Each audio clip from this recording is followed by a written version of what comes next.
Փետրվարի 16-ի երեկոն Կոտայքի մարզում սկսվել էր սովորական ռիթմով։ Ճանապարհային շարժը համեմատաբար հանդարտ, եղանակային պայմանները ձմեռային, սակայն տեսանելիությունը բավարար։ Ոչինչ չէր հուշում, որ ժամերան Զովնի գյուղի սկզբնամասում իրավապահ համակարգը կանցնի բարձր պատրաստվածության ռեժիմի։ Ժամը մոտավորապես 20:30-ին միաժամանակ երկու օպերատիվ կառույցներում Հայաստանի Հանրապետության ներքին գործերի նախարարության ոստիկանության համայնքային ոստիկանության գլխավոր վարչության Նայիրի բաժնում և քրեական ոստիկանության գլխավոր վարչության Կոտայքի մարզային վարչությունում ստացվում են տեղեկություններ, որ Արմենիա բժշկական կենտրոն է տեղափոխվել հրազենային վնասված ստացած քաղաքացի։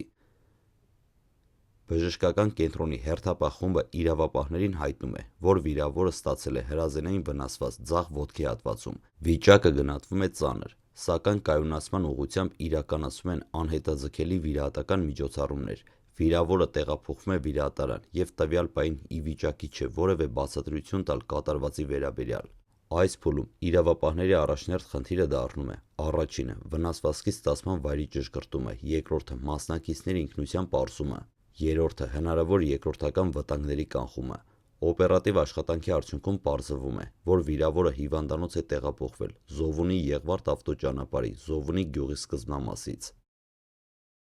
Ոստիկանության օպերատիվ խմբերը ժամանում են նշված հատված։ Տեղում հայտնաբերվում է Հոնգչի մակնիշի ավտոմեքենա։ Տրանսպորտային միջոցի արտաքին վիճակը վկայում է, որ տեղի է ունեցել բախում։ Նախնական տվյալներով Հոնգչիի վարորդը բախվել է Նիսան մակնիշի ավտոմեքենային, սակայն միջադեպը չի սահմանափակվել միայն ճանապարհատրանսպորտային պատարով։ Ըստ նախնական տվյալների, բախումից հետո Հոնգչիի վարորդը առաջ է ընթացել, կանգնեցրել իր ավտոմեքենան, դուրս եկել մեքենայից և իր մոտ պահվող հրազենից մոտավորապես 30-40 մետր հեռավորությունից կրակոց է արձակել մյուս ավտոմեքենայի ուղղությամբ։ Կրակոց արձակած անձը ավտոմեքենան թողնում է դեպքի վայրում և դիմում փախուստի։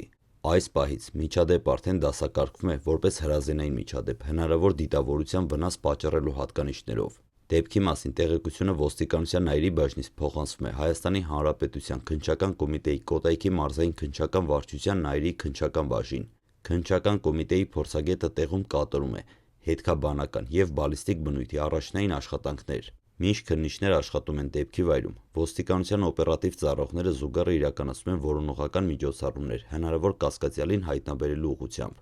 Ըստ ստացված օպերատիվ տվյալների, կարճ ժամանակ անց հայտնաբերվում է կրակոց արձակած անձը, նա տեղափոխվում է ոստիկանության Նայիրի բաժին։ Այս փուլում կարևոր է նշել, անձի մեղավորությունը կարող է հաստատվել միայն դատական գործընթացի ավարտից հետո, մինչ այդ գործում է անմեղության կանխավարկածը։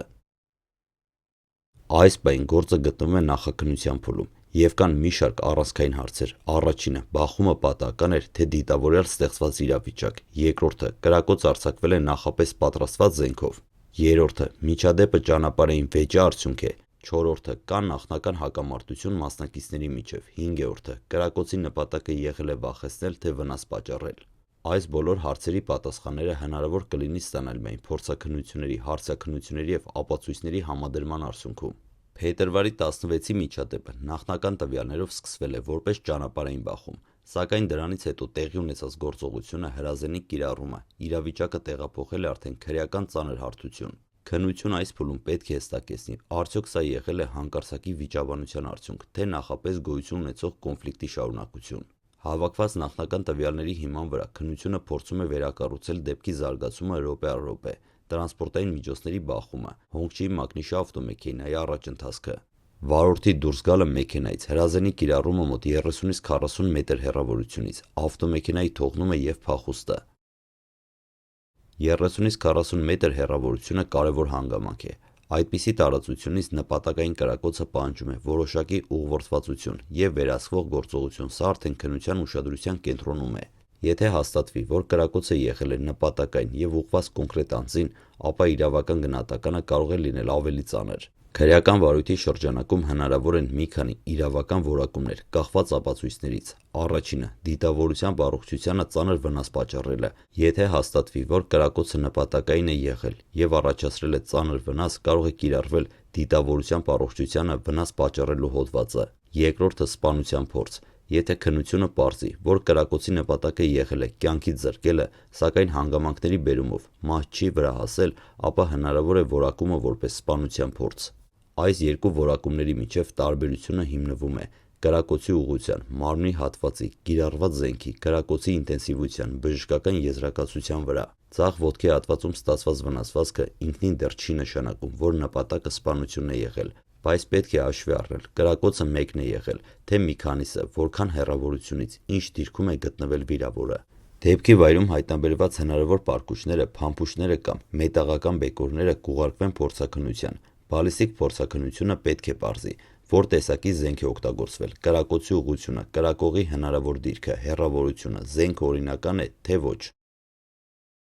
Եթե զենքը հայտնաբերվի եւ առգրավի, ապա այն կհամադրվի դեպքի վայրում հայտնաբերված հետքերի հետ։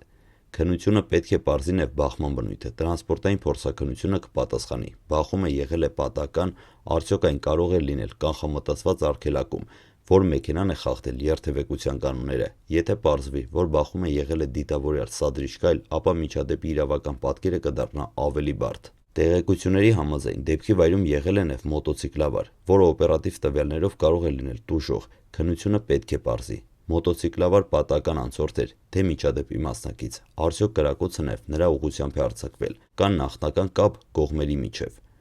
Քննություն հաճախ գնահատում է նաև վարքային դրդապատճառները։ Ճանապարհային կոնֆլիկտները կարող են վերածվել սուր իրավիճակների, հատկապես եթե կողմերից մեկը ունի զենք եւ գտնվում է հուզական լարված վիճակում։ Միջադեպը տեղի է ունեցել հանրային ճանապարհին, սա մեծացնում է վտանգի աստիճանը։ Եթե կրակոցը արձակվել է բաց տարածքում, ապա վտանգի տակ կարող են հայտնվել նաև այլ քաղաքացիներ։ Այս հանգամանքը կարող է դիտարկվել որպես ծանրացուցիչ հանգամանք։ Ներկայումս նախաձեռնված է քրեական վարույթ, կատարվում են հարցաքննություններ, նշանակվել են փորձաքննություններ, պարզվում են բոլոր անձանց ինքնությունները, վերջնական իրավական գնահատականը կտրվի միայն ապացույցների ամբողջական ուսումնասիրությունից հետո։ Ճանապարհային կոնֆլիկտները, հատկապես երեկոյան ժամերին, հաճախ սկսվում են մանր պատճառներով՝ երթևեկության խախտում, սխալ մանևրում, կտրուկ արգելակում կամ նույնիսկ վարորդների միջև բառացի վիճաբանություն, սակայն երբ նման իրավիճակներում ներգրավում է հրազեն, վտանգը բազմապատկվում է։ Հայաստանում զենքի ապօրինի շրջանառության դեմ պայքարը մշտական օրակարգում է, սակայն յուրաքանչյուր դեպք, երբ հրազեն կիրառվում է հանրային տարածքում, բարձրացնում է մի շարք հարցեր։ Այս միջադեպում քննությունը պետք է պարզի զենքը օրինական գրանցված է եղել, թե ապօրինի պահված։ Հանրային ճանապարհը բաց եւ անկանխատեսելի միջավայր է։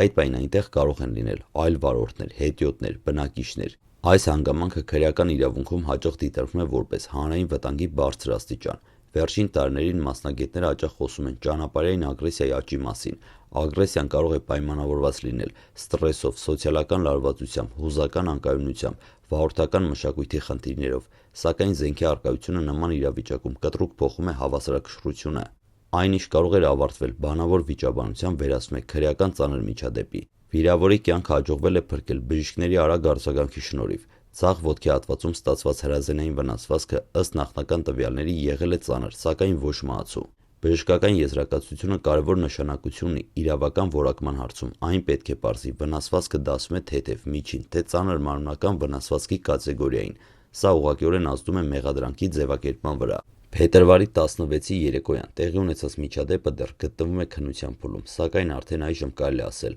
որ այն ցույց է տալիս, որքան արագ կարող է սովորական ճանապարհային բախումը վերածվել վտանգավոր քրեական իրավիճակի։ Մի քանի րոպեում իրավիճակը փոխվել է ճանապարհային բախումից դեպի հրազենային կրակոց, վիրավորում եւ լայնածավալ քննչական գործողություններ։ Այս պատմությունը հիշեցում է բոլոր վարորդներին, յուրաքանչյուր որոշում ճանապարհին կարող է ունենալ ծանր հետևանքներ, իսկ իրավական համակարգի համար այն հերթական քննություն է, արդյունավետ բացահայտելու, իրավական գնահատական տալու եւ ապահովելու, որ հանրային անվտանգությունը պահպանվի օրենքի շրջանակում։ Ներկայումս քննությունը շարունակվում է։ Վերջնական գնահատականները կտրվեն միայն բոլոր ապացույցների ուսումնասիրությունից հետո, մինչ այդ մնում է հետևել պաշտոնական հաղորդագրություններին եւ սպասել գործի իրավական հանգուցալուծմանը։